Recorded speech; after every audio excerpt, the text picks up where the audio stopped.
Hello नमस्कार दोस्तों। माही classes में आपका स्वागत है।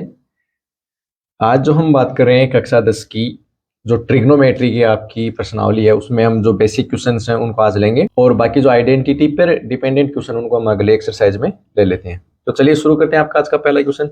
अब इसके लिए आपको तो एक तो सारणी के मान है ना, वो आपको पता होना चाहिए ना। ठीक है, तो ये आपकी सारणी के मान है, यहाँ पे मैंने लिख रखे हैं पहले से, तो इसका मैंने एक शॉर्ट भी डाला हो तो आप उसको भी देख सकते हो। ठीक है, चलिए करते हैं इस क्वेश्चन को। आप सबसे पहले इसमें साइन 60 का मान साइन ये रहा 60। तो साइन 60 की वैल्यू है √3/2 इंटू कोस 30 की वैल्यू कितनी है कोस 30, ये भी आपकी वैल्यू है √3/2। ये प्लस फिर है कोस साइन 30। साइन 30 की वैल्यू कितनी है बेटा, साइन 30 की वैल्यू है 1/2 और ऐसे ही कोस 60 की वैल्यू भी कितनी है 1/2। ठीक है, तो कोस 30 की भी 1/2 और कोस 60 की भी 1/2। अब इसको सोल्व करना आपको सिंपली। तो देखो √3 इंटू √3 मल्टीपल हो जाएंगे 3, 2 इंटू 2 हो जाएंगे 4। वैसे ही आपका 1 इंटू 1 हो जाएगा 1 और 2 इंटू 2 कितना हो जाएगा 4। जब 3/4 और 1/4 को आप ऐड करोगे तो कितना आ जाएगा आपका 1। तो ये आपका क्वेश्चन नंबर फर्स्ट। ऐसे ही नेक्स्ट क्वेश्चन देख ले, थोड़ा अच्छा क्वेश्चन देखते हैं। जैसे एक क्वेश्चन आपका cos 45 upon sec 30 plus cosec 30। तरीका यही रहेगा, आपको सिंपली वैल्यूज पुट करनी है। cos 45 की वैल्यू होती है 1/√2। सेक 30 की वैल्यू कितनी होती है बेटा 2/√3। देखो सेक जो था वो कोस का उल्टा होता है, तो cos 30 की वैल्यू √3/2 होती है, उसको उल्टा हो जाएगा 2/√3। वैसे ही कोसेक 30 की वैल्यू हो जाएगी 2। ठीक है, अब इसको आपको सोल्व करना है। तो ये ऊपर 1/√2 है, नीचे देखो इस 2 के नीचे कुछ भी नहीं, तो मतलब 1 ले लो आप यहाँ पे। √3 और 1 का जो एलसीएम आ जाएगा वो √3 आ जाएगा। तो √3 से √3 को डिवाइड करेंगे 1, 1 को 2 से किया 2 प्लस 1 से डिवाइड किया √3 को √3 को 2 से मल्टीपल किया 2√3। इसके बाद में देखना आप ऊपर तो है 1/√2। अब ये जो √3 है ना ये ऊपर चला जाएगा मल्टीपल में, तो यहाँ जाएगा √3 और ये जो 2 + 2√3 ये यहाँ पे नीचे रह जाएगा। ठीक है, तो अगर आपको एक तो आंसर डायरेक्ट इतना ही बोले इसको इतना ही रहने दो तो इतना रहने दे सकते हो आप, या फिर आपको इसका क्या करना होगा यहाँ पे परिमेयकरण करना पड़ेगा। ठीक है, या फिर आपको इसका क्या करना पड़ेगा, आपको इसका परिमेयकरण करना पड़ेगा। ओके, तो ये आपका इसका क्वेश्चन हो जाएगा। ऐसे ही फिर देखो नेक्स्ट क्वेश्चन देख लेते हैं अपना। साइन 30 कोट 45, ये आपका नेक्स्ट क्वेश्चन है। सिंपली वही काम फिर से, साइन 30 की वैल्यू 1/2 होती है, tan 45 की 1 होती है, कोसेक 60 की वैल्यू होती है 2/√3।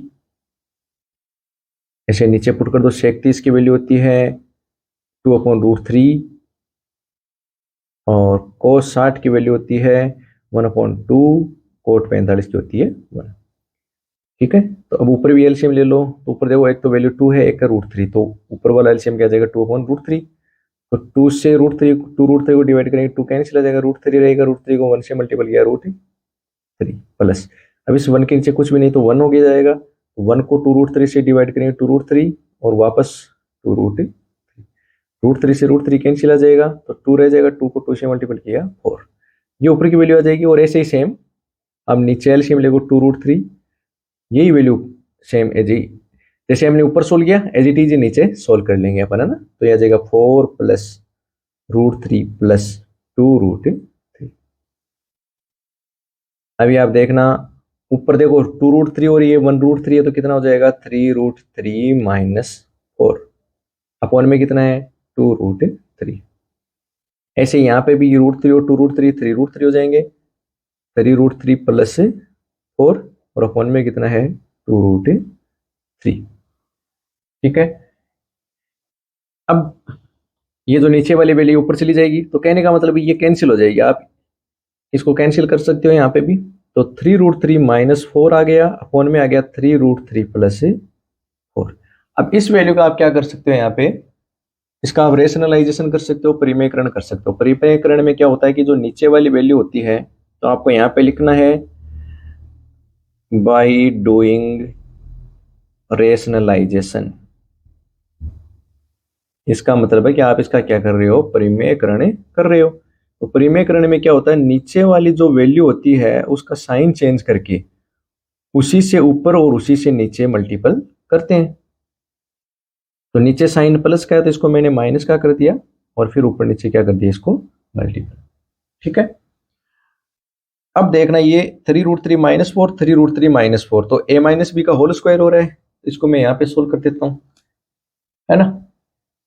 तो जब आप इसको लिखोगे तो कैसे लिखोगे, a² - b²। देखो आपके पास में ये क्या बना, a माइनस बी का होल स्क्वायर। तो फॉर्मूला क्या होता है आपका, a² - 2ab + b² का होता है। तो इसके अकॉर्डिंग मैं इसको सोल्व कर रहा हूँ, है ना। तो चलिए मैं सोल्व कर देता हूँ इसको। आप इसको इसी हिसाब से करके देख लेना। 3 3 9 9 30 27, फिर आ जाएगा माइनस 3 2 6 6 4 24√3, फिर आ जाएगा प्लस 4 का स्क्वायर हो जाएगा 16। और नीचे देखो आपको क्या दे रखा है, a + b a minus B.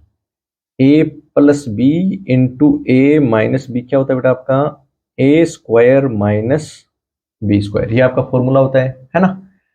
तो a + b a minus B से इसको खोलेंगे तो a² - b² हो जाएगा। तो इसको मैं लिख दूंगा 27 - 16, a² - b² करने पर। तो ऊपर देखो आपका 27 और 16 कितना हो जाएगा, 43, माइनस का 24√3 आ जाएगा। नीचे 27 में से 16 माइनस करोगे 9, और यही आपका क्या है, इसका आंसर है। ठीक है, ऐसे ही आपका इसमें एक क्वेश्चन और है, वो देखो आप, इजी क्वेश्चन है, सेम क्वेश्चन है आपका। ये मैं इसको यहाँ पे कर देता हूँ, देखना आप समझना आराम से।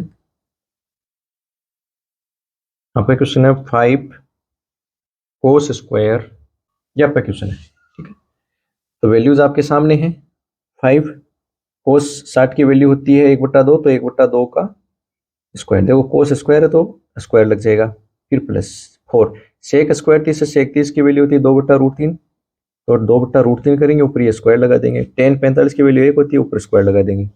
अपॉन में sin² 30, sin 30 की वैल्यू 1/2 होती है, स्क्वायर लगा देंगे। और cos 30 का होल स्क्वायर है, तो cos 30 का वैल्यू होती है √3/2, ऊपर स्क्वायर लगा देंगे।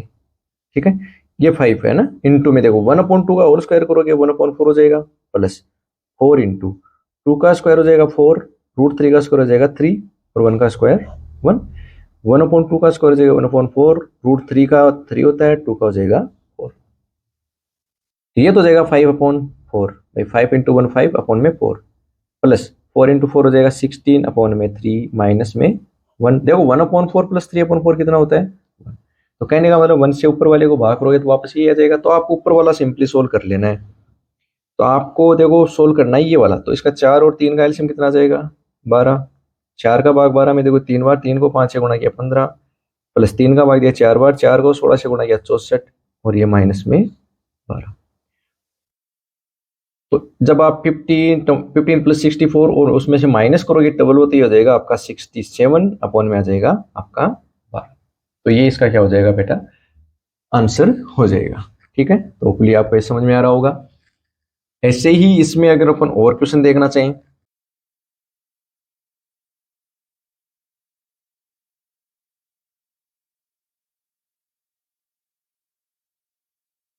जैसे आपका ये एक क्वेश्चन है, इसमें आपको दे रखा है कि tan a + b की वैल्यू दे रखी है √3, और tan a - b की वैल्यू आपको दे रखी है 1/√3। तो आपको a और b की वैल्यू फाइंड करनी है इसमें। ठीक है, और इसकी कंडीशन आपको दे रखी है कि a + b की जो वैल्यू 0 90 के बीच में 90 पॉसिबल है। चलिए, तो सबसे पहले आपको क्या दे रखा है इसमें, tan a + b दे रखा है, तो वही लिखो आपको जो दे रखा है सबसे पहले। tan a + b कितनी दे रखी है इसकी वैल्यू, √3, है ना। √3 वैल्यू दे रखी है इसकी। अब आपको पता होना चाहिए कि √3 जो वैल्यू है वो tan के कौन से एंगल की वैल्यू होती है। तो ये होती है प्यारे बच्चों tan 60, है ना। आप जब इसकी सारणी में इसकी वैल्यू देखोगे आप, तो tan 60 की वैल्यू कितनी होती है, √3 होती है। अब यहां से आप दोनों साइड में कंपैरिजन करो, तो tan की जगह tan आ गया, a + b की जगह क्या आ गया, 60। तो a + b = आ गया यहाँ पे 60। इसको इक्वेशन नंबर दे दो 1। अभी आपने कैंसिल नहीं किया, आप ये मत बोलना कि मैंने 10 से 10 को कैंसिल कर दिया, ये कैंसिल नहीं होता बेटा, कंपैरिजन कर रहे हैं अपन, तुलना कर रहे हैं। देखो हमको इसने बोला कि दोनों बराबर तो है ही, तो बराबर है तो 10 10 के बराबर, उसकी जो ये + b वाली वैल्यू किसकी इक्वल हो जाएगी, 60 के। इसी प्रकार आपको इसमें दूसरा दिया हुआ है tan ए माइनस बी, इसकी वैल्यू आपको दे रखी है 1/√3। फिर से वही आ जाएगा, आपको पता होना चाहिए कि tan a माइनस बी है ये तो यहाँ पे, और 1/√3 कितनी वैल्यू होती है, tan 30 की होती है। फिर से आपने यहाँ पे कंपैरिजन किया, आप यहाँ पे लिख सकते हो तुलना करने पर, है ना। तो जैसे ही आपने इन दोनों की तुलना की तो यहाँ से a माइनस बी की वैल्यू कितनी आ गई, 30। ये इक्वेशन हो गई आपकी सेकेंड। ओके, अब आप इक्वेशन फर्स्ट और सेकेंड से देखो, आप इक्वेशन दोनों को जोड़ दो, by equation first plus equation second, आपने दोनों को क्या कर दिया, सम कर दिया। तो a plus B is equal to 60, और दूसरी क्या थी आपकी second equation, a minus B is equal to 30। आप दोनों को ऐड कर रहे हो, तो देखो ये प्लस की ये माइनस की कैंसिल हो गया, a और a कितने हो जाएंगे आपके, ट्वाइस है। इधर आपने ऐड किया तो 90। ठीक है, तो यहां से जब आपने एक की वैल्यू फाइंड की तो आगे 90/2 इज इक्वल टू 45। भाई ये 2 जो मल्टीपल में था ये डिवाइड में आ गया, एक की वैल्यू आ गई 45। अब ये एक की वैल्यू चाहे तो आप इक्वेशन फर्स्ट में पुट कर दो चाहे सेकंड में पुट कर दो, है ना। तो जैसे जैसे आपने मान लो इसमें value of a is equal to 45 put in equation first, तो इक्वेशन फर्स्ट में एक की जगह आपने पुट कर दी 45। देखो ये रही आपकी इक्वेशन फर्स्ट, इसमें मैंने एक की जगह लिख दिया 45, प्लस में है b इज इक्वल टू कितना है 60। आपको वैल्यू किसकी चाहिए, b की, तो 45 उधर चला जाएगा तो माइनस हो जाएगा इसमें से, और ये कितना आ जाएगा बेटा आपका 15।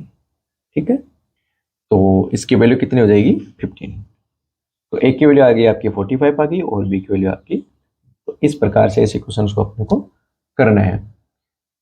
तो आपने इस वीडियो को लास्ट तक देखा है, आप इसको लाइक करिए, शेयर कीजिए। आपको कुछ कोई चीज़ समझ में आई हो, कोई और टॉपिक आपको पढ़ना हो तो इसके लिए आप कमेंट में अपने कमेंट्स कीजिए, और अपने फ्रेंड्स के साथ में भी इसको आप शेयर कीजिए। चैनल को सब्सक्राइब नहीं किया तो आप अभी इसको सब्सक्राइब जरूर कर लें। धन्यवाद।